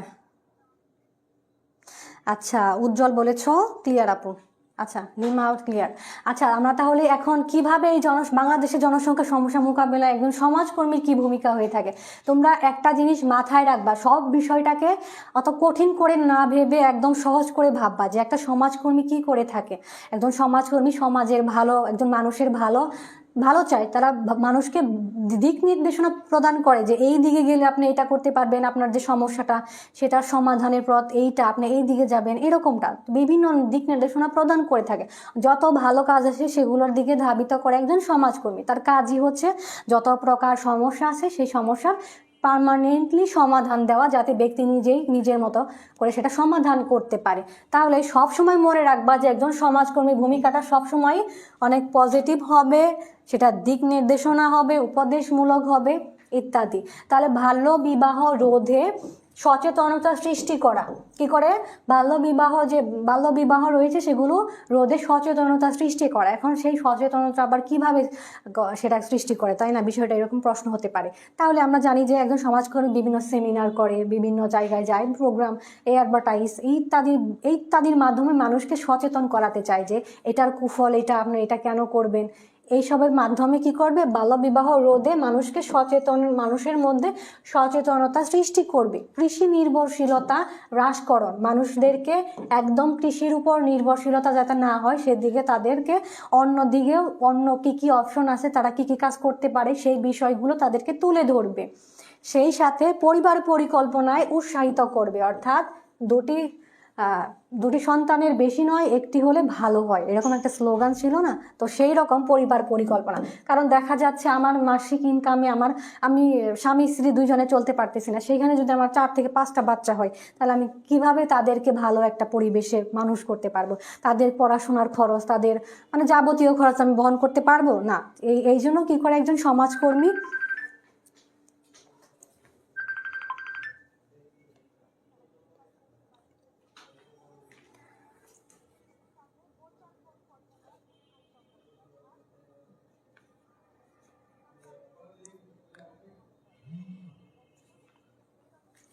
তো দেখো, তাহলে সেই ক্ষেত্রে কি করে একজন সমাজকর্মী? পরিবার পরিকল্পনা সেই পদ্ধতিটাকে উৎসাহিত করে যে আপনারা আপনারা একটু এই বিষয়ে একটু সচেতন হন। তারপর দেখো নারী শিক্ষার প্রসার করে। আমরা জানি যে নারী যদি শিক্ষিত হয়, সে কর্মসংস্থানে যাবে বা সে সচেতন হবে অধিক জনসংখ্যার কুফল সম্পর্কে, তাহলে নারী শিক্ষার প্রসার সম্পর্কেও তারা অনেক গুরুত্বপূর্ণ ভূমিকা পালন করে থাকে। শিশু পরিচর্যা সংক্রান্ত যে বিভিন্ন তথ্য আছে, যেমন ধরো সমাজকর্মী গ্রামের প্রত্যন্ত যে অঞ্চলগুলো রয়েছে, যে একদম প্রত্যন্ত অঞ্চল, সেখানে শিশুর 6টি যে টিকা সংক্রান্ত বিষয় আছে, যে 6টি তাদের টিকা দিতে হয়, শিশু মৃত্যু রোধ করতে পারে। এই বিষয়গুলো কি করে একজন সমাজকর্মী গুরুত্বপূর্ণ ভূমিকা পালন করে থাকে। দেখো চিত্ত বিনোদনমূলক ব্যবস্থা ভূমিকা, এই ব্যবস্থার জন্য তারা গুরুত্বপূর্ণ ভূমিকা পালন করে থাকে। সমাজকর্মী বিভিন্ন মিডিয়া তথা টেলিভিশন, রেডিও, পোস্টারিং এবং জনসংখ্যার কুফল সম্পর্কে মানুষকে জানাতে সহায়তা করে, মানুষকে আরো বেশি সচেতন করে তোলে। তাহলে এই ছিল দেখো আমাদের সমাজকর্মীর ভূমিকা। আরো একটা আছে, দেখো আরো কয়েকটা আছে। যে 7 নম্বরে দেখো জন্ম নিয়ন্ত্রণে যে সরঞ্জাম জমা দিয়ে আছে, সেগুলোকে সহজলভ্যকরণ। হ্যাঁ, সমাজকর্মী বিনামূল্যে জন্ম নিয়ন্ত্রণ যে সরঞ্জামাদির ব্যবস্থা করার মাধ্যমে জনসংখ্যার সমস্যা সমাধান করার ব্যবস্থা করে থাকেন। জনসচেতনতা সৃষ্টি, জানো সব থেকে ইম্পর্টেন্ট কি, আমরা যেটা করি এখন, আমি নিজে যদি সচেতন না হই, আমাকে তুমি দুনিয়া ধরে নিয়ে আসলেও তো কিন্তু কোনো কাজ হবে না। সবার থেকে বড় কথা, আমি নাগরিক হিসেবে কতটা, আমি সমাজের একজন মানুষ হিসেবে আমি কতটা সচেতন, সেটাই বড় কথা। আমি যদি সচেতন হতে পারি, তাহলে সব কিছুরই সমাধান আছে। একজন আদর্শ সমাজকর্মী কেবল সমাজের পরিবর্তনে ব্যাপক ভূমিকা পালন করে। আর বাংলাদেশের যে জনসংখ্যা সমস্যা, সেটাকে কাম্য স্তরে পৌঁছানোর লক্ষ্যে একজন সমাজকর্মী ভূমিকা অত্যন্ত গুরুত্বপূর্ণ। দেখো এখানে একটু স্লাইডে একটু ভুল আসছে, এখানে জনসংখ্যা হবে, বিষয়গুলো একটু খেয়াল করো। তাহলে কাম্য জনসংখ্যা কি? কাম্য জনসংখ্যা হচ্ছে যখন সম্পদের পরিমাণ এবং জনসংখ্যার পরিমাণটা সমান হবে, তখন সেটা কাম্য জনসংখ্যা।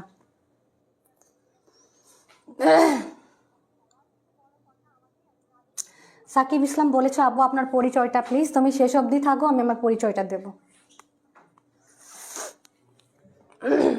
তাহলে এই ছিল আমাদের। আরেকটা বিষয় দেখো, এই যে বাংলাদেশের জনসংখ্যা যে মোকাবেলায় একজন সমাজকর্মীর ভূমিকা, এটাও কিন্তু সৃজনশীল ঘয়ের প্রশ্ন আসতে পারে, যে উক্ত সমস্যা সমাধানে একজন সমাজকর্মীর ভূমিকাটা কি। তখন সেই ক্ষেত্রে আমি যেভাবে সুন্দর করে পয়েন্ট আকারে দিয়েছি, তোমরা এরকম করে দিয়ে দিবে।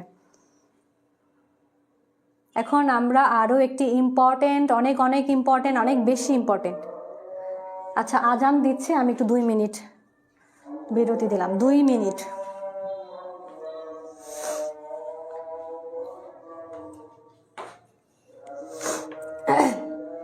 শোনো আপু, ইমা ইসলাম বলেছো, হ্যাঁ আজান দিচ্ছে, এই জন্য আমি 2 মিনিট তো অফ হচ্ছি।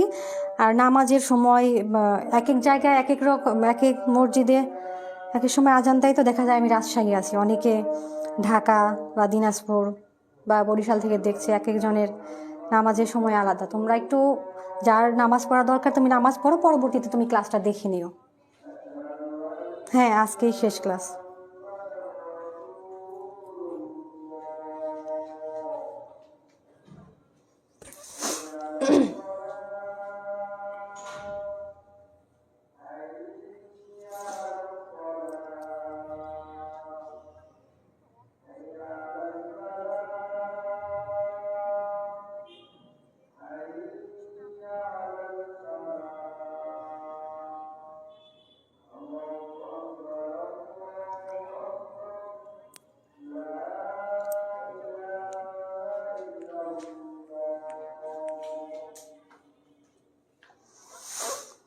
হ্যাঁ, আমি রাজশাহী ইউনিভার্সিটিতে পড়াশোনা করছি। আমার পরিচয়টা আমি সবার লাস্টে দেব।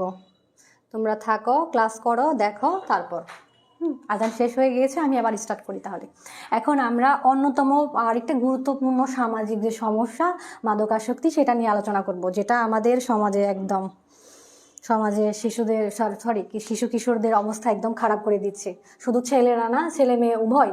শুধুই ছেলেরা যে মাদকে আসক্ত সেটা নয়, মেয়েরাও প্রচুর পরিমাণে অ্যাডিক্টেড। তাহলে আমাদের দ্বিতীয় গুরুত্বপূর্ণ একটা, সর্বপ্রথম গুরুত্বপূর্ণ আমরা মাদকাসক্তিটাই ধরবো, আর এটা অনেক বেশি গুরুত্বপূর্ণ। এখন দেখো মাদকাসক্তিটা কি।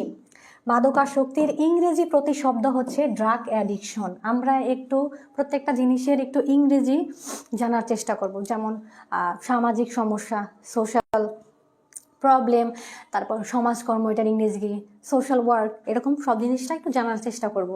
জেনে রাখলে তো কোনো ক্ষতি নেই, ধরো পরীক্ষাতে এসে পড়লো। তাহলে এই ইংরেজি ড্রাগ শব্দ ইতালীয় ড্রাগ থেকে এসেছে, তার মানে ইতালীয় ড্রাগ থেকে এই ড্রাগ শব্দটা এসেছে। এগুলো সবই এমসিকিউ এর জন্য, এগুলো সব কিসের জন্য? এমসিকিউ এর জন্য। যার অর্থ হলো গাছগাছরা থেকে আহরণ করা যে শুষ্ক ঔষধি আছে, এটা শুদ্ধ ভুল হয়েছে, এটা শুষ্ক হবে, শুষ্ক ঔষধি। এর বাংলা প্রতিশব্দ হলো ভেষজ বা মাদক, যা কি করে থাকে? যা সেবনে আসক্তির সৃষ্টি হয়, অর্থাৎ যা সেবনে কি হয়ে থাকে? মানুষের আসক্তি সৃষ্টি হয়। এ অর্থে মাদকাসক্তি হলো মাদকের প্রতি আসক্ত, অর্থাৎ এই অর্থে যদি আমি বিবেচনা করি, মাদকাসক্তি হলো মাদকের প্রতি আসক্তি বা একটা টান থাকা, সেটা মাদক দ্রব্যের উপর। এখন আমরা যদি মাদকাসক্তির একটা ডেফিনেশন বা নিজের ভাষায় যদি বলতে যাই যে মাদকাসক্তিটা কি, তখন আমরা বলবো যে মাদক দ্রব্যের উপর কোনো ব্যক্তির ক্রমাগত যে নির্ভরশীলতা, অর্থাৎ ক্রমাগত সেটার উপর নির্ভর হয়ে পড়বে, সেটা ছাড়া সে থাকতে পারবে না, তাহলে সেটাই হবে মাদকাসক্তি হিসেবে কি করতে পারবে? নির্বাচন করা হবে। এখন দেখো, আমরা রেগুলার ফোন চালাই, ফেসবুক চালাই, এগুলো একদিন ফেসবুক অনলাইনে না গেলে থাকতে পারি না, এটাও এক প্রকার আসক্তি। আর মাদকাসক্তি দেখো, যে মাদক ছাড়া যখন একটা মানুষ থাকতে পারে না, ক্রমাগত সেটার উপর ডিপেন্ড হয়ে যায়, সেটাই হবে মাদকাসক্তি, অর্থাৎ মাদক দ্রব্যের উপর। এখন মাদকাসক্তির বিষয় বিশ্ব স্বাস্থ্য সংস্থা, ওয়ার্ল্ড হেলথ অর্গানাইজেশন অর্থাৎ বিশ্ব স্বাস্থ্য সংস্থা একটি সংজ্ঞা বা ধারণা প্রদান করেছে। তাহলে ওনার সংজ্ঞাটা আমরা একটু দেখব। মানে ওয়ার্ল্ড হেলথ অর্গানাইজেশন মাদকাসক্তির কি একটা ডেফিনেশন দিয়েছে, সেটা আমরা একটু মনে রাখার চেষ্টা করব। সেটা কি? নেশা বা মাদকাসক্তি হচ্ছে ব্যক্তি ও সমাজের জন্য ক্ষতিকর এমন একটি মানসিক বা শারীরিক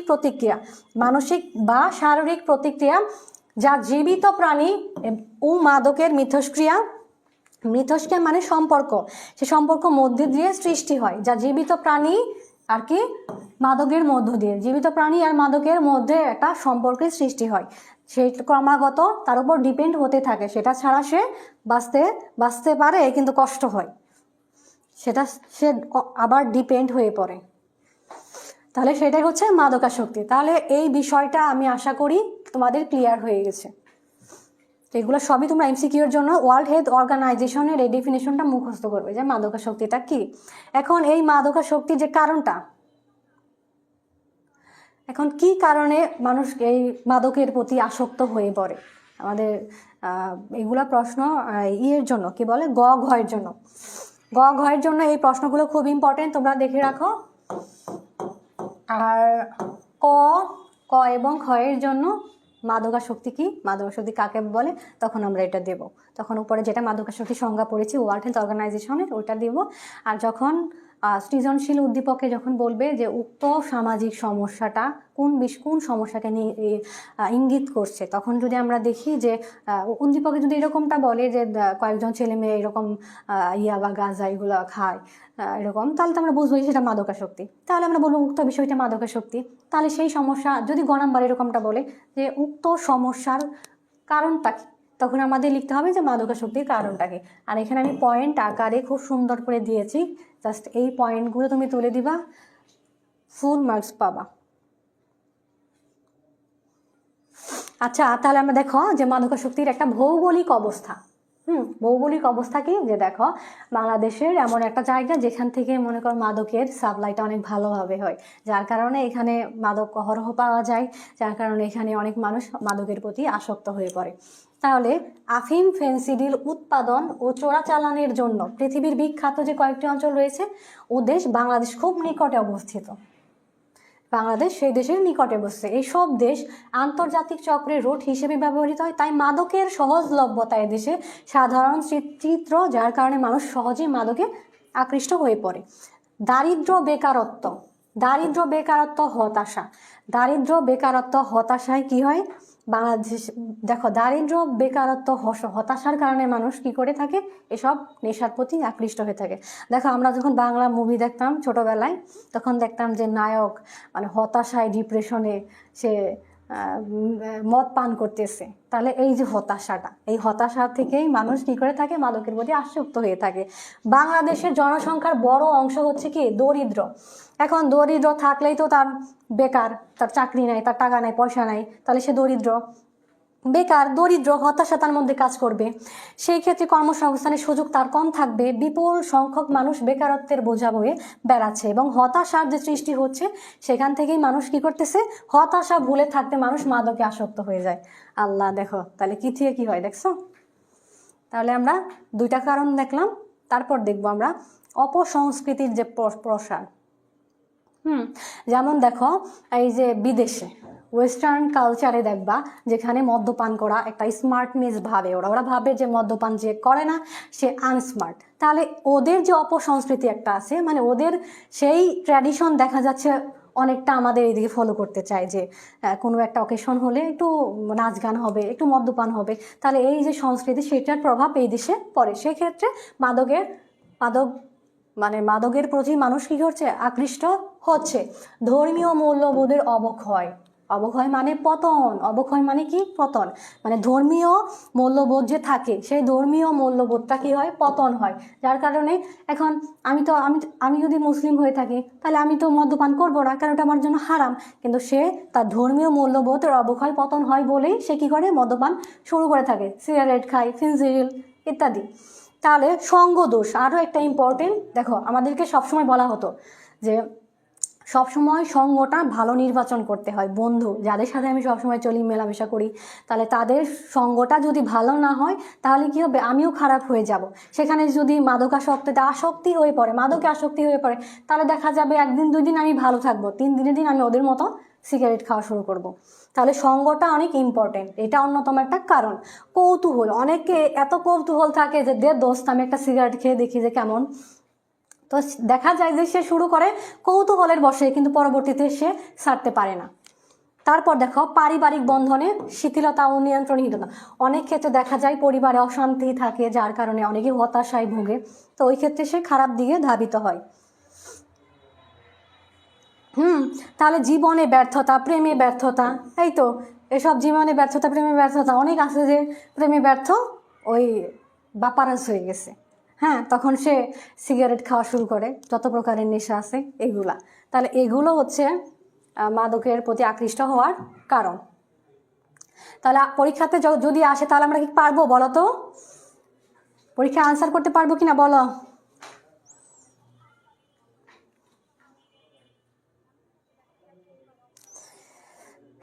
লিখতে পারবে তো আমি যেভাবে বলেছি?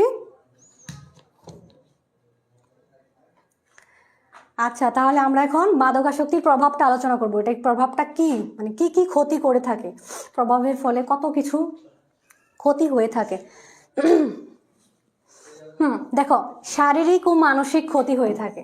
দেখো, আমি শুধু শুধু এসব কাজ করে নিজের শরীরটা, নিজের মানসিক দিকটা নষ্ট করতেছি, তাই না? আমি এগুলো খাচ্ছি, আমার এগুলো দেহের ভেতরে যাচ্ছে, দেহের অবস্থাটা কি, ভেতরের অবস্থাটা কি হচ্ছে সেটা তো দেখা যাচ্ছে না।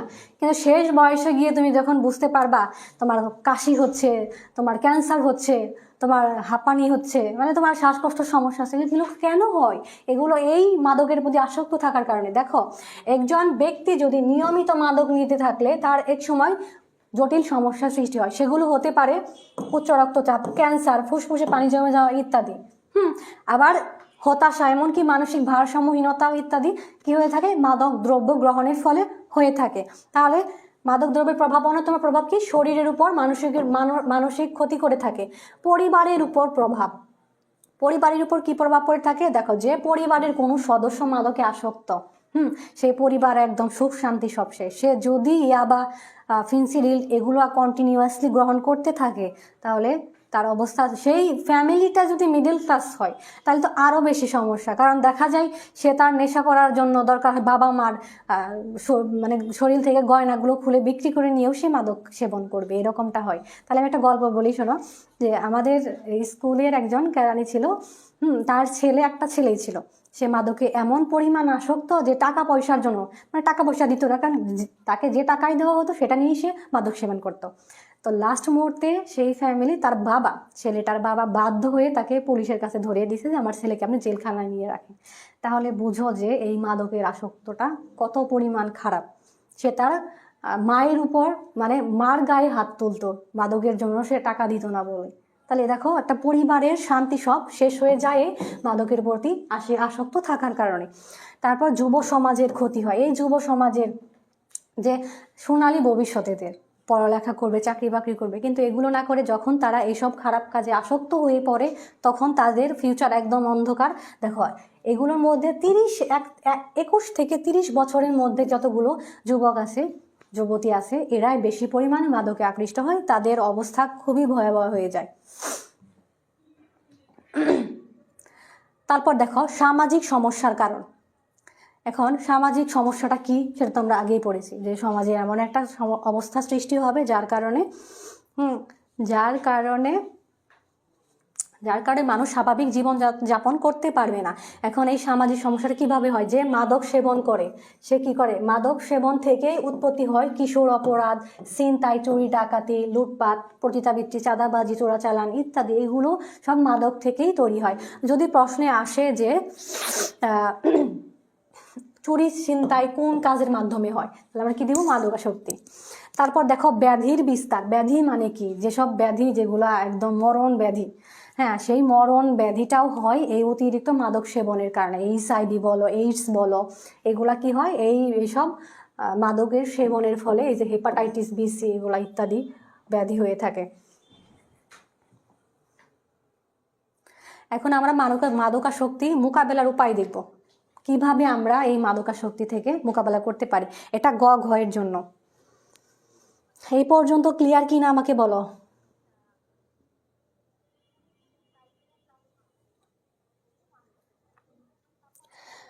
আচ্ছা দেখো তো এই পর্যন্ত ক্লিয়ার কিনা তোমাদের।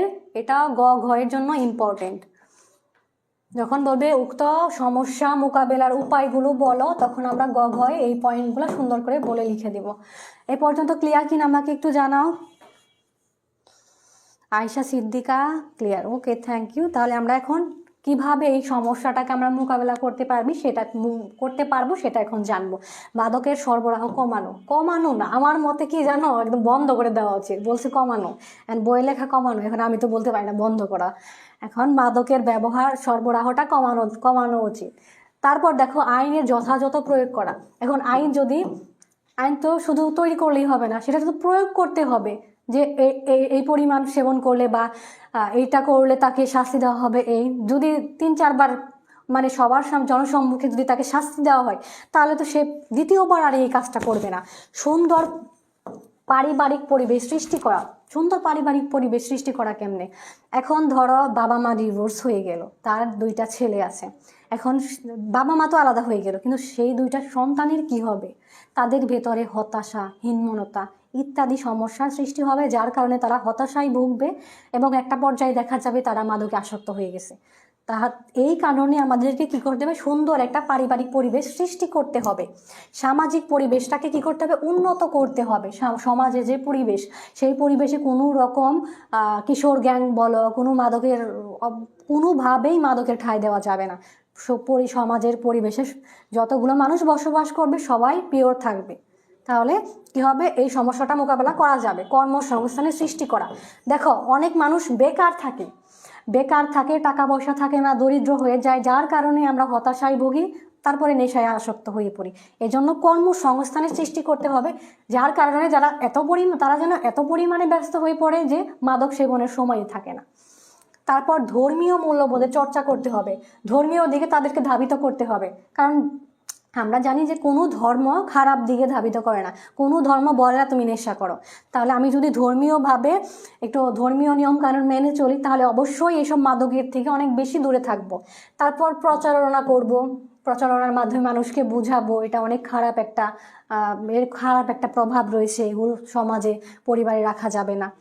তারপর সমাজে নেতৃবৃন্দের ভূমিকা, সমাজে যারা লিডারশিপের দায়িত্ব পালন করে, যারা অনেক বড় বড় পার্সন থাকে, যাদের কথা শুনে চেয়ারম্যান মেম্বার বা অনেক গুণী মানুষ যাদেরকে সবাই মূল্যায়ন করে, সেই সব মানুষ যদি মানুষকে সচেতন করে, সেই মানুষ যদি বলে যে আমার সমাজে কোনো বিড়িখোর মানুষ আমি চাই না, নেশাখোর মানুষ আমি চাই না, যদি কেউ নেশা করে তাহলে সমাজ থেকে তাকে বহিষ্কার করা হবে, তাহলে বলো কেউ কি নেশা করবে? কেউ কি মাদকে আসক্ত হবে? হবে না।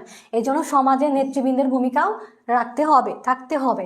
চিকিৎসা ও পুনর্বাসনের ব্যবস্থা করো। এখন দেখো যে অনেকে মাদকটা ছাড়তে চায় কিন্তু ছাড়তে পারে না, সেক্ষেত্রে দেখা যায় যারা অতিরিক্ত পরিমাণ আসক্ত তাদেরকে চিকিৎসা দিয়ে পুনরায় তাদের বাসস্থানে আবার ফিরিয়ে দেওয়ার ব্যবস্থা করতে হবে।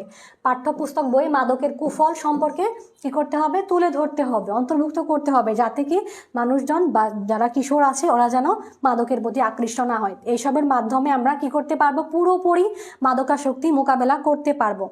এখন আজকের আলোচনা আমাদের এই পর্যন্তই ছিল। এগুলো খুবই ইম্পর্টেন্ট সিকিউ এর জন্য, এমসিকিউ এর জন্য। তোমাদের এই বিষয়টা ক্লিয়ার হয়েছে কিনা আমাকে জানাও।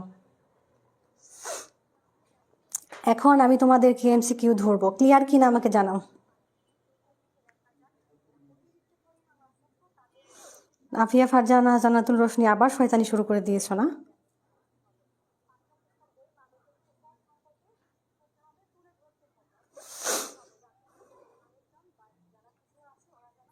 আচ্ছা ক্লিয়ার কিনা বলো, বুঝতে পারছি আপু। লিমা মনি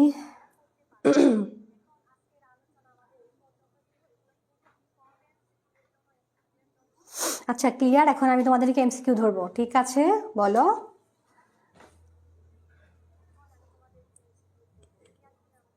এগুলো খুবই সহজ, তুমি একটা বার পড়লেই পারবা। আর এত সহজ জায়গা থেকে যদি সিকিউ আসে, তুমি যদি সেখান থেকে আনসার করতে না পারো, তাহলে এর থেকে আফসোস আর কি হতে পারে বলো?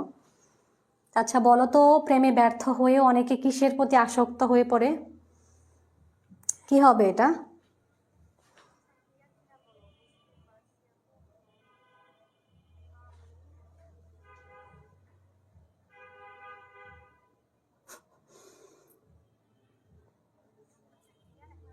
আচ্ছা একে কি হবে? তোমরা পয়েন্ট দিবা, একে গ হবে না গ হবে না গ হবে, এরকম 1 নাম্বার দিয়ে তোমরা আনসারটা লিখবা।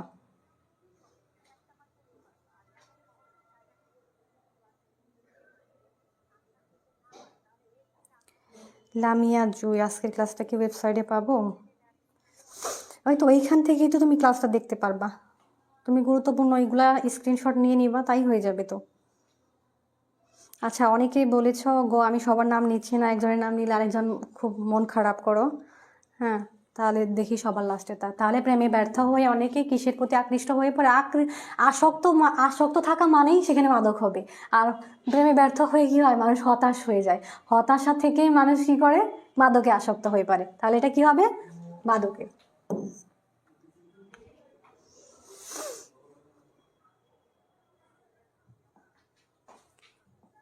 তাহলে দ্বিতীয় নাম্বারটা দেখি আমরা। এই তো এরকম করে এমসিকিউ আসবে, তোমরা একটু দেখে নাও। দ্বিতীয় নাম্বারটা কি হবে দেখো।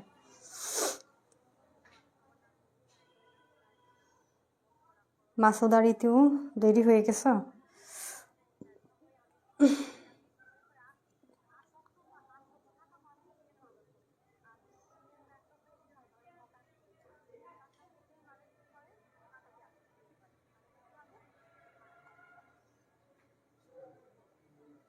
আচ্ছা সমস্যা নেই, তুমি ক্লাসটা দেখতে পারবা, সমস্যা নেই। এখন দেখো 2 নাম্বারে আনসার করো। 2-এ গ বলেছ, একজনে রাহুল বলেছ খ।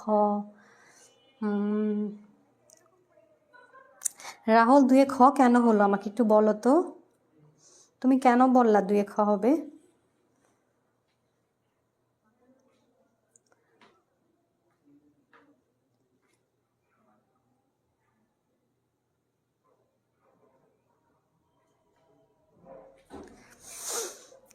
মাহিমা আক্তার কেয়া, পড়া কমপ্লিট করো।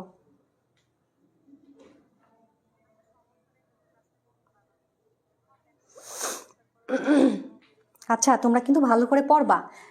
প্রশ্নে কি বলছে, অনেক ক্ষেত্রে হয় কি যে প্রশ্নে কি বলে সেটা না বুঝে আমরা আনসার করি। অনেক সময় যুবকরা অবসরকালীন সময় অবসরকালীন সময় অসৎ সঙ্গে মিশে, অবসরকালীন সময় অসৎ সঙ্গে মিশে মাদকে আসক্ত হয়ে পড়ে। কেন কেন আমাকে বলো? অবসরকালীন সময় উল্লেখ করেছে এখানে, তোমাকে বুঝতে হবে প্রশ্নে কি বলেছে।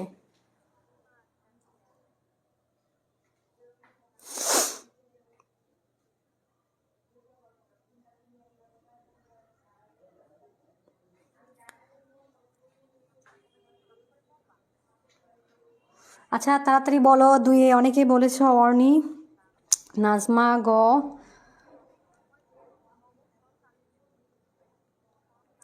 লিমা গ, নুসরাত ইসলাম ফাতিহা গ।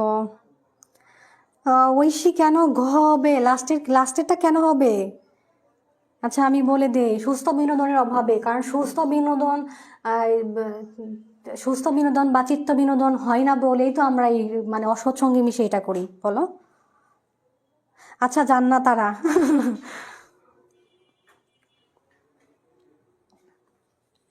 তারপরটা আমরা চলে যাই, দেখো জনস্বাস্থ্যের জন্য হুমকি স্বরূপ কি?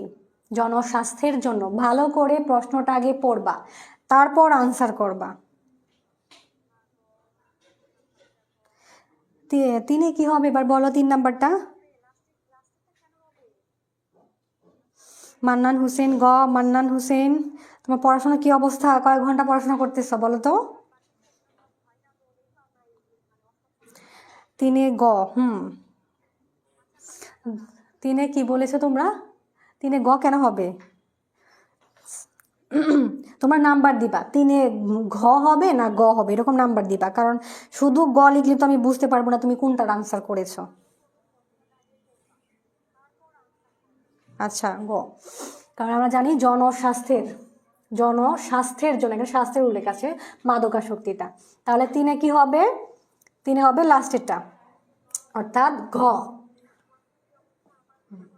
যারা সঠিক আনসার দিতে পেরেছ ধন্যবাদ, আর যারা পারোনি তাদেরকেও ধন্যবাদ, তোমরা শিখে রাখলা আর কি। কারণ ভুল থেকেই মানুষ শিখে। এখন দেখো মাদকাসক্তির কারণে কোন ধরনের সমস্যার সৃষ্টি হয়? মাদকাসক্তির কারণে দেখো 4 নাম্বারটা এবার আনসার করো। মারিয়া ঘ হ্যাঁ হয়েছে, বর্ণা রানী হয়েছে, নীল হয়েছে, সাদিয়া, সাকিব, প্রীতি, রাইসা, করিমা, মিম। 4 কি হবে? ঐশী ক। 4 ক। রাহুল হ্যাঁ, মাসুদা ঋতু ক হ্যাঁ, জাফর সিদ্দিক হ্যাঁ, 4 ক। এখন আমরা পরবর্তীতে দেখছি। মার্জিয়া ক, আয়শা হ্যাঁ, রোজা হ্যাঁ হয়েছে, থ্যাংক ইউ তোমাদেরকে। এখন আমরা পরবর্তীতে যাচ্ছি। 4 কি হবে তাহলে? আমি একটু মার্ক করে দিই। 4 কি হবে? সামাজিক, কারণ আমরা জানি এটা একটা সামাজিক সমস্যা সৃষ্টি করে, তাই না? দেখো তারপর আমাদের দেশে কিশোর অপরাধের প্রবণতা বেশি হওয়ার যৌক্তিকতা কি? কিশোর অপরাধটা কেন বেশি হয়? দেখো তো কোনটা হবে। 5 নাম্বার, 5 নাম্বারটা আনসার করো। লামিয়া জুই হ্যাঁ হয়েছে, আবিদা আশা ক হ্যাঁ, বর্ণা রানী হয়েছে। এখন 5 নাম্বারটা আনসার করো।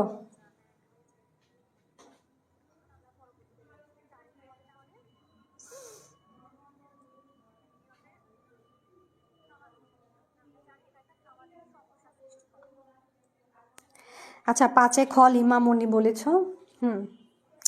5 খ রাহুল হ্যাঁ, আয়শা সিদ্দিকা, মার্জিয়া হ্যাঁ, সাদিয়া আইমান, জাফর সাদিক, মাসুদা ঋতু হ্যাঁ, তোমাদের সবাইকে ধন্যবাদ, তোমাদের সবারটাই হয়েছে। রোজা, তৃষা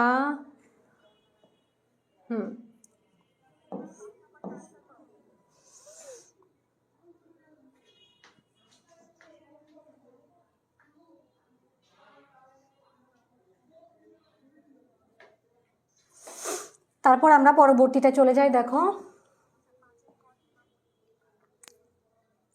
আবুল মিয়া, দেখো কি বলেছে। আবুল মিয়া অবৈধ ব্যবসায় জড়িত। আবুল মিয়া কি করেছে? অবৈধ ব্যবসায় জড়িত। আবুল মিয়ার ব্যবসায় হিসেবে নিচের কোনটি সমর্থনযোগ্য? সে অবৈধ ব্যবসায় জড়িত।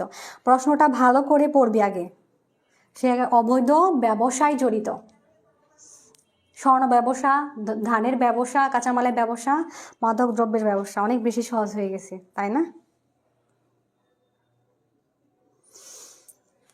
6 কি হবে দ্রুত বলো।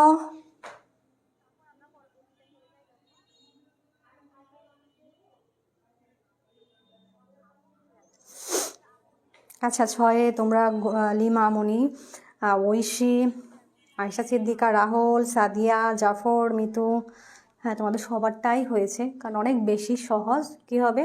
মাদকদ্রব্যের ব্যবসা। কি হবে? মাদকদ্রব্যের ব্যবসা। আচ্ছা ঠিক আছে, তোমাদের সবাইকে অনেক বেশি ধন্যবাদ। আজকের ক্লাস আমাদের এই পর্যন্তই। তোমাদের সবার কাছেই আমার রিকোয়েস্ট, তোমরা অনেক পড়াশোনা করো, কারণ সামনে পরীক্ষা, ভালো রেজাল্ট করতে হবে, A+ পেতে হবে। আর A+ একটু ভালো রেজাল্টের জন্য তো আমাদেরকে একটু পরিশ্রম করতেই হবে, পরিশ্রম ছাড়া তো আর কিছু মিলবে না। তো পড়াশোনা করো।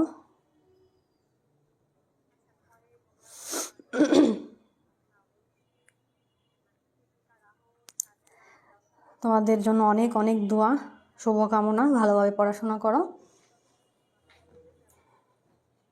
তাহলে আজকের ক্লাস এই পর্যন্তই। ভালো থাকো, সুস্থ থাকো, আল্লাহ হাফেজ।